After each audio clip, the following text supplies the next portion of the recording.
Hello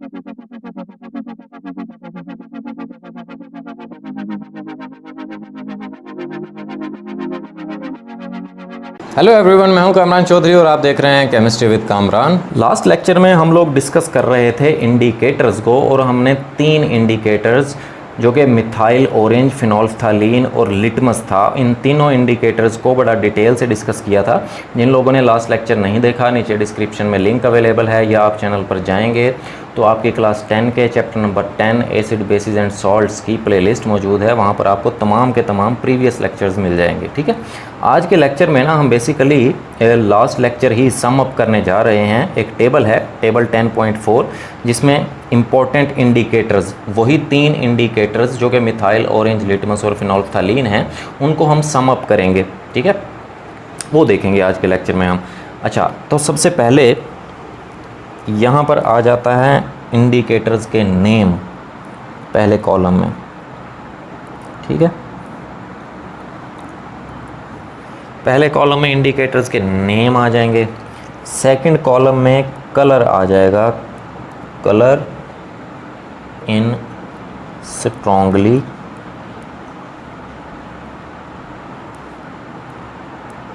acidic solution.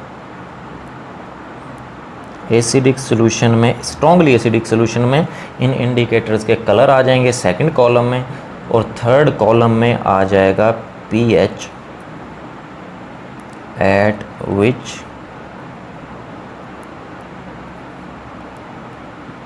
Colour change. Third column में वो pH आ जाएगी जिस pH पर या जिस pH के बाद इन इंडिकेटर्स के कलर्स क्या होते हैं, चेंज होते हैं। और फोर्थ कॉलम में आ जाएगा कलर इन स्ट्रॉन्गली अल्कलाइन सॉल्यूशन।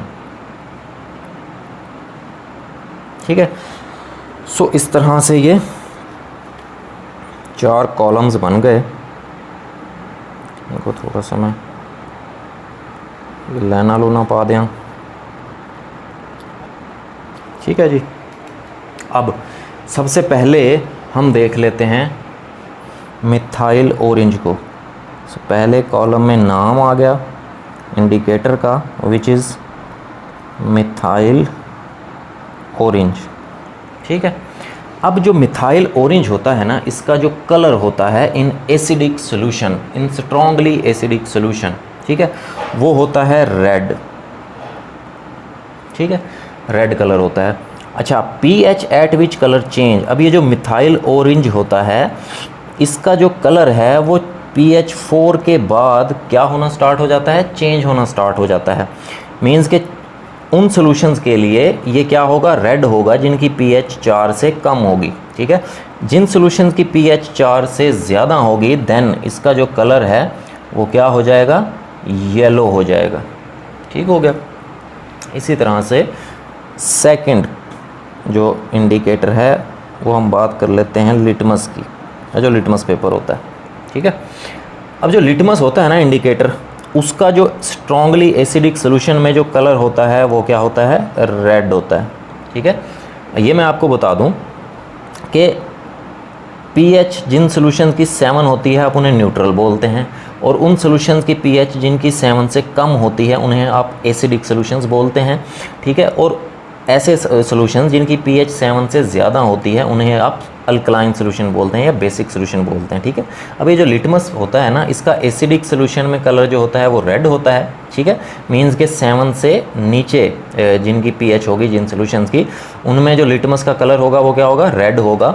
और 7 से लेकर 14 तक, या मीन्स के 7 से ग्रेटर जिनकी pH होगी, उनमें जो लिटमस का कलर होगा वो क्या होगा, ब्लू होगा।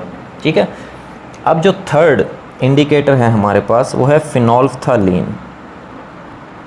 ठीक है, अब फिनोल्फ्थालीन जो आपके पास इंडिकेटर है वो स्ट्रॉन्गली एसिडिक सॉल्यूशन में क्या होता है, कलरलेस होता है, कोई कलर नहीं होता उसका। ठीक है, अब 9 pH के बाद इसका कलर चेंज होना स्टार्ट होता है, जो कि क्या हो जाता है, रेड हो जाता है। इसका मतलब ये है कि जिन सॉल्यूशंस की पीएच जो है वो 9 से कम होगी उनमें जो फिनोल्फ्थालीन का कलर होगा वो क्या होगा, कलरलेस, मीन्स के कोई कलर नहीं होगा। ठीक है, 9 के बाद 9 के बाद इसका जो कलर है वो चेंज होना स्टार्ट हो जाता है। मीन्स के ऐसे सॉल्यूशंस जिनकी पीएच 9 से ज़्यादा होगी उनमें जो फिनोल्फ्थालीन है उसका कलर क्या होगा, रेड होगा। ठीक है, सो इस तरह से आज के लेक्चर में हमने ये सम अप किया कि तीनों इंडिकेटर्स मिथाइल ऑरेंज लिटमस और फिनोल्फ्थालीन के हमने कलर्स देखे। ठीक है, कि एसिडिक सॉल्यूशन में कौन से कलर होते हैं और अल्कलाइन सॉल्यूशन में कौन से कलर होते हैं और किस पीएच पर ये बेसिकली जो इंडिकेटर्स हैं ये कलर अपना चेंज करते हैं। होपफुली आपको बड़े अच्छे से क्लियर हो गया होगा। फिर भी अगर आप लोगों का कोई क्वेश्चन होता है देन आप नीचे कमेंट सेक्शन में मुझसे पूछ सकते हैं या पर्सनली मुझे ईमेल भी कर सकते हैं। अगर आपको वीडियो पसंद आई है देन चैनल को सब्सक्राइब ज़रूर कीजिएगा, वीडियो को लाइक किया करें, शेयर किया करें। Thank you very much.